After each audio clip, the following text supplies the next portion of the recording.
अब हम जो है रेडी हैं ये देखने के लिए कि यार रियल लाइफ में जो आयनिक कंपाउंड्स होते हैं उनका स्ट्रक्चर कैसा होता है, कौन सी क्रिस्टल उनकी होती है। ठीक है, सो अब हम क्या देखेंगे, अब हम ये देखेंगे कि कुछ एक आयनिक सॉलिड्स का स्ट्रक्चर, बहुत जो कॉमन है उनका स्ट्रक्चर। ठीक है, तो सबसे पहले तो हम देख लेते हैं किस किस का स्ट्रक्चर हम देखने वाले हैं। तो कॉमन सॉल्ट NaCl और zinc blende ZnS, caesium halide CHCl, fluoride CF2, एंटीफ्लोराइड Li2O, ये 5, इसके अलावा और 4 हैं। ठीक है, कोरंडम है Al2O3, ब्यूटाइल है TiO2, परवोस्काइट है CaTiO3 और spinal and inverse spinal MgAl2O4। ठीक है, तो ये सारे स्ट्रक्चर्स अब हम एक एक करके देखेंगे। सबसे पहले हम देखते हैं NaCl को। ठीक है, NaCl का स्ट्रक्चर क्या होता है, जो बिगर Cl- आयंस हैं वो तो क्या करेंगे, CCP बनाएंगे, मतलब FCC यूनिट सेल में जाएंगे, और जो छोटे Na+ हैं वो ऑक्यूपाई करेंगे सारे ऑक्टाहेड्रल वॉइड्स की पोजीशन को। तो देखो ऑक्टाहेड्रल वॉइड होने से क्या हुआ भाई, जितने एटम होते हैं उस यूनिट सेल के अंदर उतने ही ऑक्टाहेड्रल वॉइड होते हैं, तो 1:1 का हिसाब चलेगा। तो यहां पे यही चाहिए हमको, एक Na के लिए एक Cl चाहिए, तो ऑक्टाहेड्रल वॉइड जो है वो सफाइस करेंगे। ठीक है ना, सो ये स्ट्रक्चर होता है। जो सारे येलो वाले हैं वो तो कौन है, Cl-, और जो सारे ये रेड वाले हैं वो कौन है, Na+। तो आप देख सकते हो कि वो सारे के सारे कहां पे हैं, ऑक्टाहेड्रल साइड पे हैं। ये एक ऑक्टाहेड्रल साइड हमने दिखा भी रखी है। ठीक है, तो ये किसका स्ट्रक्चर हो गया, NaCl का। Cl- कहां पे है, जहां पे FCC की जो क्यूब जो लैटिस है, जो FCC लैटिस उसकी सारी साइड्स पे है, मतलब फेस के सेंटर पे और कॉर्नर पे। और Na+ कहां पे है, जितने भी ऑक्टाहेड्रल वॉइड्स हैं वहां पे Na+ है। ठीक है ना, तो रेडियस रेशियो क्या होगा, ऑक्टाहेड्रल साइड के हिसाब से होगा। सो 0.414 से 0.732 के बीच में होगा इसका क्या, रेडियस रेशियो। ठीक है ना, हर Na+ जो है वो सराउंडेड है 6 Cl- से, और हर Cl- जो है वो सराउंडेड है 6 Na+ से। तो 6:6 का यहाँ पे क्या हो गया, कोऑर्डिनेशन हो गया। तो कोऑर्डिनेशन नंबर कितना हो जाएगा, 6 के बराबर हो जाएगा, है ना। Number of Na+ and Cl- हर यूनिट सेल में, भाई FCC है तो कितने होते हैं, 4 होंगे Cl-, और जितने Cl- होंगे उतने ही ऑक्टाहेड्रल भी होंगे। ऑक्टाहेड्रल में कौन पड़ा है, Na+ पड़ा है, तो उतने ही Na+ भी होंगे। तो Na+ कितने होंगे, 4 होंगे। ठीक है, और जो नंबर ऑफ फॉर्मूला यूनिट से अगर NaCl की बात करें तो एक यूनिट सेल में 4 NaCl के मॉलिक्यूल हैं, तो 4 के बराबर हो गया। भाई अगर एक फेस के स्ट्रक्चर की बात करें तो फेस का स्ट्रक्चर कैसा है, ऐसा है। फेस के अलोंग टच कर रहे हैं Cl-, और अगर मैं ये बात करूं तो ये किसके बराबर है, ये एज लेंथ A के बराबर है, ये किसके बराबर है, R के बराबर, ये किसके बराबर है, R के बराबर, और ये किसके बराबर है, स्मॉल r के बराबर। तो इसको हम R- बोल देते हैं, ये भी R-, और ये हो जाएगा R+। तो हमको यहां पे क्या दिख रहा है, हमको यहां पे दिख रहा है कि A = 2R-, इसको भी हम छोटा r ही बोल देते हैं चलो, प्लस 2R+। ठीक है ना, सो A/2 = R- प्लस R+। इस तरह से हम A और छोटे मतलब R- और R+ को रिलेट कर सकते हैं NaCl के लिए, है ना। आगे चलते हैं, डेंसिटी NaCl, भाई फॉर्मूला बहुत हमको अच्छे से याद है, 4 × molar mass of NaCl upon Avogadro's number × A³।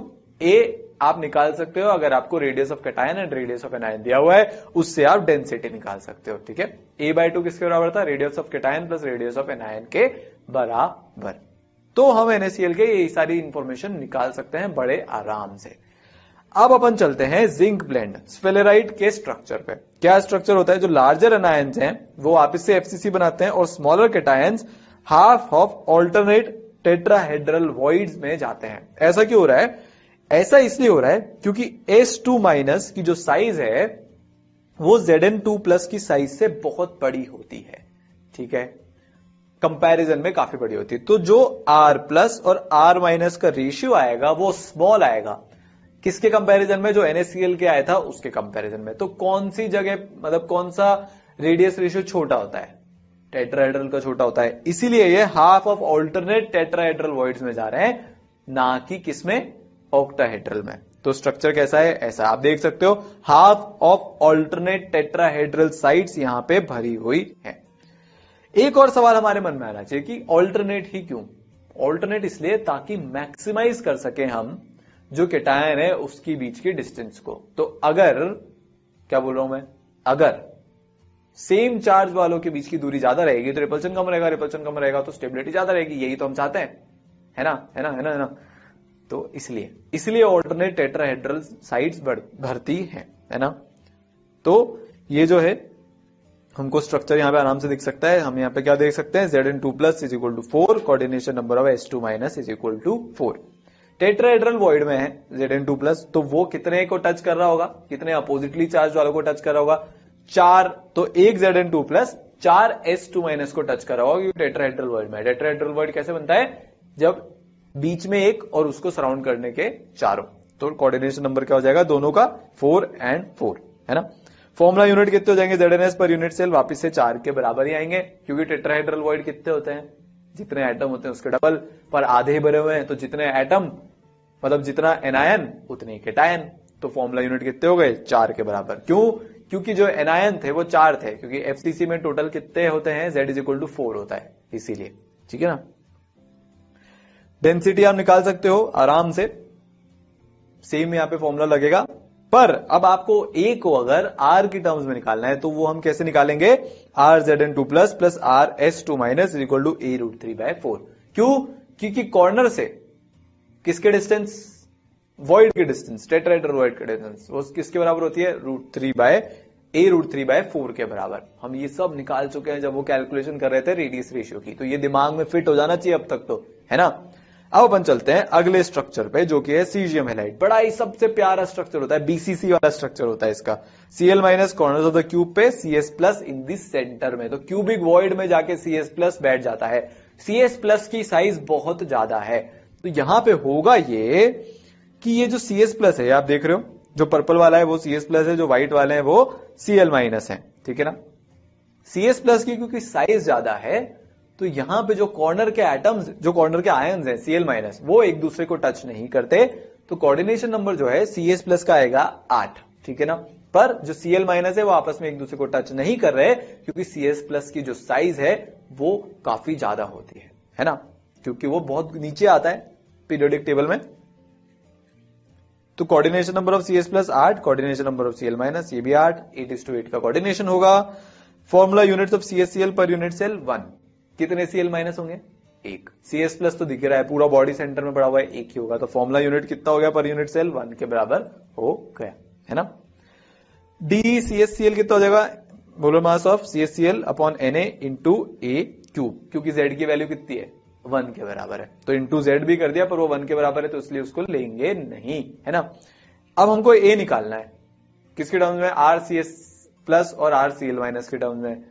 तो CS प्लस कहां पे पड़ा है, बॉडी के सेंटर पे, कॉर्नर से उसकी डिस्टेंस कितनी होगी, √3a/2, तो RCS plus plus RCl minus is equal to A√3/2 के बराबर हो गया, है ना। अब अगले स्ट्रक्चर पे चलते हैं। अगला स्ट्रक्चर है फ्लोराइड का स्ट्रक्चर।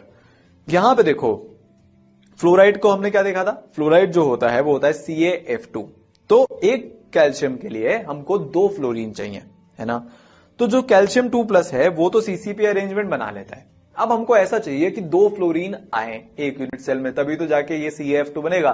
तो सारे के सारे टेट्राहेड्रल आप भर दो, ये एक ऑप्शन है। और ये ऑप्शन Ca2+ और यहां पे जो F- है उसकी साइज को ध्यान में रखते हुए परफेक्टली काम करता है। तो जो Ca2+ है वो तो CCP FCC यूनिट सेल में चल जाते हैं, और जो F- है वो सारे के सारे टेट्राहेड्रल वॉइड में जाके बैठ जाता है। तो एक Ca2+ पे कितने F- हुए, 2 हुए, क्योंकि एक एटम पे उस लैटिस के टेट्राहेड्रल वॉइड कितने होते हैं, 2 होते हैं। बस सिंपल है। So coordination number of F- 4, पर Ca का कोऑर्डिनेशन नंबर कितना हो जाएगा, 8 के बराबर हो जाएगा, ठीक है। बात समझ आई। तो 8:4 कोऑर्डिनेशन, क्यों, क्योंकि जो कॉर्नर वाला है वो 8 क्यूब का हिस्सा होगा। 8 क्यूब का अगर वो हिस्सा होगा, 8 कॉर्नर पे है कौन, Ca2+, ये कितने का पार्ट है, 8 क्यूब्स का पार्ट है। 8 क्यूब्स का अगर ये पार्ट है तो हर जो क्यूब का टेट्राहेड्रल वॉइड है जो इसके आसपास होगा उसको ये टच करेगा, तो इसका कोऑर्डिनेशन नंबर तो कितना हो जाएगा, 8 के बराबर। पर जो फ्लोरीन है वो तो टेट्राहेड्रल वॉइड में पूरा का पूरा बंद है। जो 4 Ca2+ है उन्होंने उसको आगे पीछे ऊपर नीचे से घेर रखा है, तो वो और किसी को इन चारों के अलावा टच नहीं कर पाएगा। तो इसका कोऑर्डिनेशन नंबर कितना हो गया, 4। Ca का कोऑर्डिनेशन नंबर कितना हो गया, 8, है ना। फॉर्मूला यूनिट्स ऑफ CaF2 पर unit cell is equal to 4, क्योंकि CaF2 की यहां पे बात हो रही है। तो एक Ca2 प्लस 2 फ्लोरीन माइनस, तो ये एक फॉर्मूला यूनिट बनाते हैं। तो टोटल Ca2 प्लस कितने हैं 4, टोटल F2 माइनस कितने हैं 8, तो total formula unit of CaF2 कितने बने 4। क्यों? क्योंकि CaF2 है ना। डेंसिटी आप निकाल सकते हो, और A क्या इसके बराबर आ जाएगा RCa2 plus plus RF minus A√3/4, क्योंकि टेट्राहेड्रल वॉइड है। जहां भी टेट्राहेड्रल वॉइड ये होगा तो कैटायन का रेडियस प्लस एनायन का रेडियस A√3/4 के बराबर होगा। डेंसिटी कितनी आ जाएगी 4, फॉर्मूला यूनिट 4 है, molar mass of CaF2 upon Avogadro's number into A³। A निकालने के लिए आपको RCa2 प्लस और RF माइनस दे रखा होगा, आप उससे A निकाल सकते हो। अगला क्या स्ट्रक्चर है, एंटी फ्लोराइड का स्ट्रक्चर। यहां पे क्या होता है कि अब एनायन बड़ा हो गया, कैटायन छोटा हो गया, तो जो बड़ा है एनायन क्योंकि बड़ा है वो क्या कर लेगा, अब वो FCC की साइड्स पे चल जाएगा, कॉर्नर पे और फेस के सेंटर पे, और जो छोटा वाला Li+ है वो छोटी जगह में जाएगा। छोटी जगह कौन सी होती है, वॉइड वाली जगह। तो इस बार क्योंकि कैटायन टेट्राहेड्रल साइड पे जा रहा है, इसलिए इसको एंटी फ्लोराइड बोला जाता है। फ्लोराइड में क्या था, एनायन टेट्राहेड्रल वॉइड में जा रहा था, एंटी फ्लोराइड में क्या हुआ, कैटायन टेट्राहेड्रल वॉइड में जा रहा है, इसलिए कहलाता है एंटी फ्लोराइड स्ट्रक्चर। तो ये ऐसा है। इस बार होगा क्या, ये जो येलो वाले हैं ये तो होंगे O2 माइनस, और ये जो रेड वाला है ये होगा हमारा, क्या होगा ये हमारा होगा Li+। समझ आई बात, आगे चलते हैं। और यहां पे देखो ये सही भी बात है ना, एक ऑक्सीजन पे 2 लिथियम है, एक साइड पे 2 टेट्राहेड्रल वॉइड होते हैं, एक किसकी, क्रिस्टल की साइड पे, तो वो यहां पे जस्टिफाई भी हो रहा है। बस सिंपल है ये बहुत। कोऑर्डिनेशन नंबर Li+ का क्या हो जाएगा 4, Cn का क्या हो जाएगा, मतलब कोऑर्डिनेशन नंबर O2 माइनस का क्या हो जाएगा 8। तो जो FCC वाले हैं, जो FCC की साइड पे उनका कोऑर्डिनेशन नंबर हो गया 8, जो टेट्राहेड्रल वाला है उसका कोऑर्डिनेशन नंबर हो गया 4। पहले वाले केस से, फ्लोराइड के केस से एकदम उल्टा यहां पे हो रहा है। फॉर्मूला यूनिट तो पहले H2O पर यूनिट सेल, ये तो 4 ही रहने वाले हैं, इसमें कोई दिक्कत नहीं है। परवोस्काइट स्ट्रक्चर अब हम देखते हैं, ये थोड़ा सा नया स्ट्रक्चर है। यहां पे क्या हो रहा है, यहां पे परवोस्काइट में क्या होता है कि 3 एंटिटीज इन्वॉल्व हैं, Ca2 प्लस है, Ti4 प्लस है, O2 माइनस है ना। तो जितने ऑक्सीजन है उसके 1/3 कैल्शियम है और 1/3 ही उसके क्या है, Ti है। तो होता क्या है कि जो O2 माइनस है वो तो फेस सेंटर पे जाते हैं, सो 6 × 1/2 = 3 हो गए। जो Ti4 प्लस है वो सेंटर ऑफ द क्यूब में जाता है, तो 1 × 1 वो हो गया बराबर 1 के, और जो Ca2 प्लस है वो कॉर्नर में जाता है, तो 8 × 1/8 = 1 के। इसलिए इसका ऐसा स्ट्रक्चर होता है, इसका परवोस्काइट का। बात समझ आई क्यों ये ऐसे अरेंजमेंट में जा रहे हैं, क्योंकि इनको जो CaTiO3 बनाना था, 3 ऑक्सीजन, 1 Ti और 1 कैल्शियम का आयन, इसलिए ये परवोस्काइट इस तरह से बनता है। समझ में आया, ध्यान दिया। नेक्स्ट, कोरेंडम का स्ट्रक्चर। ये कोरेंडम जो है ये बहुत ही एक इंपॉर्टेंट है, एंटीक आइटम्स में काम आता है। और जो आपने सुंदर सुंदर पत्थर देखे हैं, स्टोन्स जो होते हैं बहुत फेमस रूबी, सफायर, ये सब के सब कोरेंडम के फॉर्म्स होते हैं, ठीक है ना। तो ये जो कोरेंडम है ये आपके आसपास बहुत ही भांति भांति प्रकार की चीजों में आपको दिखेगा, अंगूठियों में, और जब आप अगर किसी कहीं पे ऑक्शन हो रहा होगा किसी एक पत्थर वगैरह का, तो वहां पे ये रूबी, सफायर वगैरह जरूर आपको दिखेंगे। तो कोरेंडम के वो वेरिएंट्स होते हैं। तो भाई ये होता क्या है, Al2O3 होता है। ये O2 माइनस तो HCP बनाते हैं और Al3 प्लस 2/3 ऑक्टाहेड्रल वॉइड्स बनाएंगे। तो एक O के लिए एल्यूमिनियम कितना हो गया 2/3, क्योंकि एक O के लिए एक ऑक्टाहेड्रल साइट है और उन ऑक्टाहेड्रल साइट्स में से 2/3 ऑक्टाहेड्रल साइट्स एल्यूमिनियम ऑक्यूपाई कर रहा है। तो जब हम इसको होल नंबर में लाएंगे तो ये हो जाएगा Al2O3। तो इसलिए क्या होता है, HCP बनाते हैं O2 माइनस तो, और Al3 प्लस जो है वो 2/3 ऑफ ऑक्टाहेड्रल वॉइड्स को जाके फिल करते हैं। नेक्स्ट अपन देखते हैं रूटाइल का स्ट्रक्चर, TiO2। O2 माइनस तो बनाते हैं HCP और Ti4 प्लस जो है वो half of the octahedral voids को फिल करते हैं। देखो एक Ti पे कितने ऑक्सीजन है, 2 ऑक्सीजन है ना। तो ऑक्सीजन तो HCP बना लिए, जितनी भी साइड्स होंगी उसके बराबर ही ऑक्टाहेड्रल होगी, उसमें से आधी में जाके कौन बैठ गया, Ti4 प्लस जाके बैठ गया। तो आपको क्या फॉर्मूला मिल जाएगा, TiO2। तो इस तरह से रूटाइल का स्ट्रक्चर बनता है। क्या हो रहा है, रूटाइल में ऑक्सीजन तो जो है वो HCP में बना गए चले गए, और जो TI है वो जो भी ऑक्टाहेड्रल वॉइड वहां बनेंगे उसके आधे में जाके बैठ गया। अब बनाते हैं स्पाइनल और इनवर्स स्पाइनल। स्पाइनल में क्या हो रहा है, MgAl2O4, 4 ऑक्सीजन पे 2 एल्यूमिनियम और 1 मैग्नीशियम। तो O2 माइनस तो FCC बना लेगा, ठीक है भाई, सिंपल। Mg2 प्लस जो है वो 1/8 ऑफ टेट्राहेड्रल वॉइड में चले गए। अच्छा, तो अगर 4 ऑक्सीजन है इसका मतलब 8 जो है टेट्राहेड्रल साइट होगी, उसका अगर मैं 1/8 करूंगा तो टोटल 1, तो 4 ऑक्सीजन पे 1 Mg। आ गई बात समझ में, सही है सही है सही है। और Al3 प्लस जो है वो हाफ ऑक्टाहेड्रल वॉइड बना लेंगे, मतलब 4 ऑक्सीजन पे 2 एल्यूमिनियम, क्योंकि जितने ऑक्सीजन उतनी ऑक्टाहेड्रल साइड, उसके आधे एल्यूमिनियम, तो फॉर्मूला बन गया MgAl2O4। ये तो बात हुई स्पाइनल की, नॉर्मल स्पाइनल की। इनवर्स स्पाइनल में क्या होता है कि मैग्नीशियम और एल्यूमिनियम थोड़ी सी अपनी जगह में फेरबदल कर लेते हैं। ऑक्सीजन को अभी भी कोई मतलब नहीं है, वो FCC लैटिस बना के रह रहा है, पर इस बार हो ये रहा है कि जो Mg2 प्लस है वो 1/4 ऑफ ऑक्टाहेड्रल वॉइड में चल जाते हैं, Al3 प्लस 1/4 ऑक्टाहेड्रल और 1/8 टेट्राहेड्रल में जाता है। तो Mg तो कितना हो गया, is equal to 4 into 1/4 is equal to 1, और Al3 प्लस कितना हो गया भाई, Al3 प्लस हमारा हो गया 4 इंटू 1/4 प्लस 8 इंटू 1/8, क्योंकि 8 टेट्राहेड्रल साइड्स होती हैं 4 ऑक्सीजन के लिए, क्योंकि FCC बन रहा है, विच इज इक्वल टू 2। तो अभी भी सब कुछ सही चल रहा है। एंटी स्पाइनल में ऐसा होता है। एंटी क्यों, मतलब इनवर्स स्पाइनल में क्यों, क्योंकि इस बार जो मैग्नीशियम 2 प्लस और Al3 प्लस है उनकी पोजीशन में थोड़ा बहुत फेरबदल हुआ है, उल्टी हो गई है वो जो पहले थी उससे, इसलिए क्या कहलाया, इनवर्स स्पाइनल स्ट्रक्चर कहलाया, है ना। तो अब हमारे ये सवाल है, एक solid A plus B minus है, उसका स्ट्रक्चर कैसा है, NaCl के जैसा।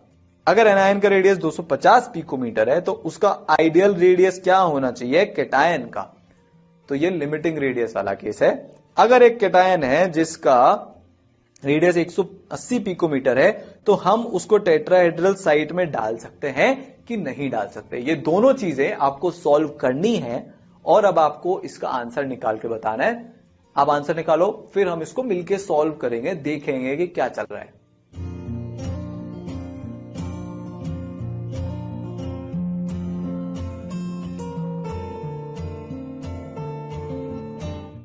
तो क्या करना है हमको इस क्वेश्चन में, भाई हमको ये निकालना है कि आइडियल रेडियस क्या होगा। अब कैटायन का आइडियल रेडियस निकालने के लिए पहले तो हमें ये पता होना चाहिए कि साइट कौन सी है, ट्राइंगुलर है, टेट्राहेड्रल है, ऑक्टाहेड्रल है, क्यूबिक है क्या, वो कहां से निकालेंगे, वो ही तो मेन यहां पे फंस रहा है। वो निकालेंगे NaCl टाइप का जो हमको दे रखा है उससे, क्योंकि अब हम NaCl का स्ट्रक्चर सीख चुके हैं।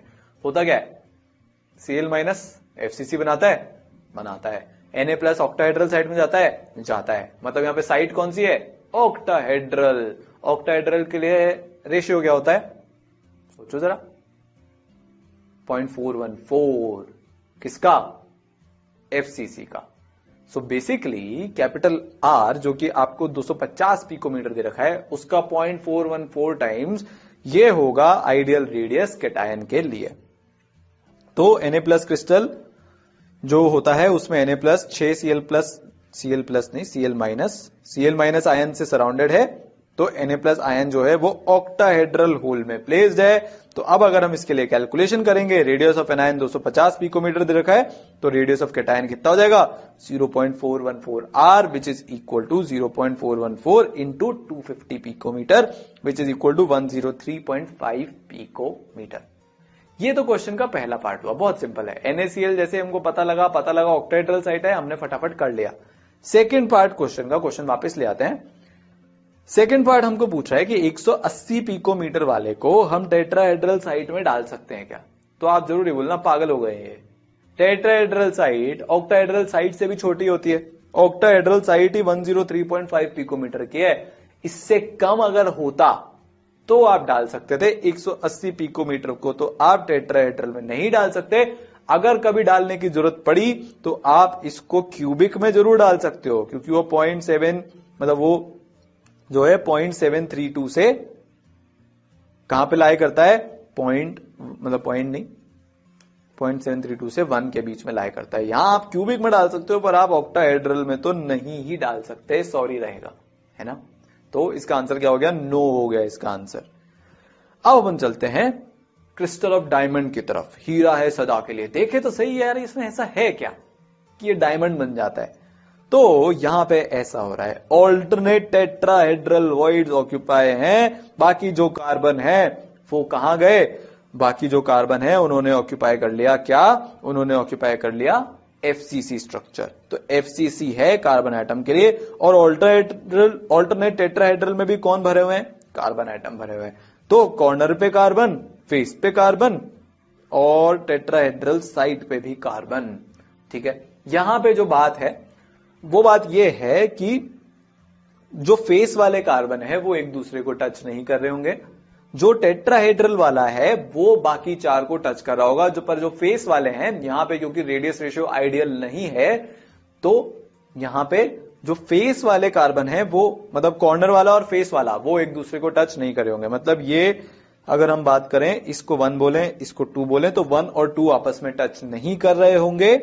जो टेट्राहेड्रल साइड पे जो कार्बन पड़ा है वो अपने चारों को टच कर रहा होगा, जिससे वो साइड बन रही है। मतलब ये जो रेड वाला है, ये हमारा जो रेड वाला है, इसको अगर हम बोले, लेट्स से इसको हम 3 बोलते हैं, तो वो किस किस को टच कर रहा होगा, वो कर रहा होगा 2 को, 4 को, और इसको हम बोलते हैं 5 को और 6 को। तो वो 2, 4, 6 और 5 इनको टच कर रहा होगा। तो कोऑर्डिनेशन नंबर कितना हो जाएगा, 4 के बराबर हो जाएगा। टोटल कार्बन कितने हो गए, 1/8 into 8 plus 6 into 1/2 plus 4 is equal to 8। तो टोटल कार्बन कितने हो गए, 8 कार्बन हो गए। 4 तो एफसीसी के नॉर्मल और 4 टेट्राहेड्रल वॉइड में, तो 8 हो गए ना, आसान सिंपल कैलकुलेशन है। कोऑर्डिनेशन नंबर हो गया 4, जैसा कि अभी हमने देखा। तो √3a/4 is equal to 2r is equal to carbon और कार्बन की बॉन्ड लेंथ, किसमें, डायमंड में। तो अगर आपको ए दिया हो तो आप कार्बन कार्बन की बॉन्ड लेंथ निकाल सकते हो डायमंड में। अगर आपको बॉन्ड लेंथ दी हो तो आप इस यूनिट सेल का एज लेंथ निकाल सकते हो। तो number of carbon carbon bonds पर यूनिट सेल कितने हो गए, 4 इंटू 4 इज इक्वल टू 16। क्यों, क्योंकि जो ये पड़े हैं, कहां पे पड़े हैं, वॉइड्स में, वो कितने बॉन्ड बनाएंगे, बाकी 4 से 4 बनाएंगे ना। ये स्ट्रक्चर होता है टेट्राहेड्रल, हम सबको पता है, हम कब के देख चुके हैं। ये कार्बन, ये कार्बन, ये कार्बन, ये कार्बन, बीच में भी कार्बन है। टोटल ऐसे कितने कार्बन हुए भाई, एक कार्बन बना रहा है 4 बॉन्ड। टोटल कार्बन कितने हुए, 4 जो टेट्राहेड्रल वर्ड में। तो टोटल बॉन्ड कितने हो गए, 16, है ना। जेड कितना निकाला था हमने अभी, 8। तो एक कार्बन के लिए अगर हम देखें number of carbon carbon bonds पर कार्बन आइटम, तो वो हो जाएंगे 2 के बराबर। अगर हम इसके लिए पैकिंग एफिशिएंसी निकालें तो 8 इंटू 4/3 पाई आर स्क्वायर नहीं होगा ये, पाई आर क्यूब अपॉन 8r/√3 का होल क्यूब। बस, तो आर क्यूब से आर क्यूब कटेगा, जब आप पैकिंग एफिशिएंसी निकालोगे वो आएगी √3 पाई/16 विच इज इक्वल टू 34%। कितने के बराबर आई, 34% के बराबर आई पैकिंग एफिशिएंसी यहां पे पूरी कैलकुलेशन करने के बाद, है ना। तो ये तो हमारा जो है डिस्कशन हुआ किसका, डायमंड के क्रिस्टल का। बड़ा ही स्पेशल स्ट्रक्चर होता है, बहुत बोलबाला है इस दुनिया में डायमंड का। अब हम जो है हमारा एक ये जो था कि भाई सारे स्ट्रक्चर कैसे होते हैं, ये क्यों पर्टिकुलर एक स्ट्रक्चर जो है ऑक्यूपाई करते हैं, है ना, ये हमने एनालिसिस किया। तो अब जो हम आगे देखेंगे उसमें क्या है कि दुनिया इतनी आइडियल नहीं होती। अभी तक जो हमने पढ़ा ये सब आइडियल सिचुएशन थी कि भाई हाँ ये एफसीसी पे बैठेगा, वो टेट्राहेड्रल पे बैठेगा। नहीं, दुनिया इतनी आइडियल होती नहीं है, थोड़े बहुत डिफेक्ट तो हर जगह आ ही जाते हैं। तो जो हम अब नेक्स्ट देखेंगे वो होगा डिफेक्ट किसमें, इन सारे क्रिस्टल सिस्टम में। तो चलो उसकी तरफ चलते हैं।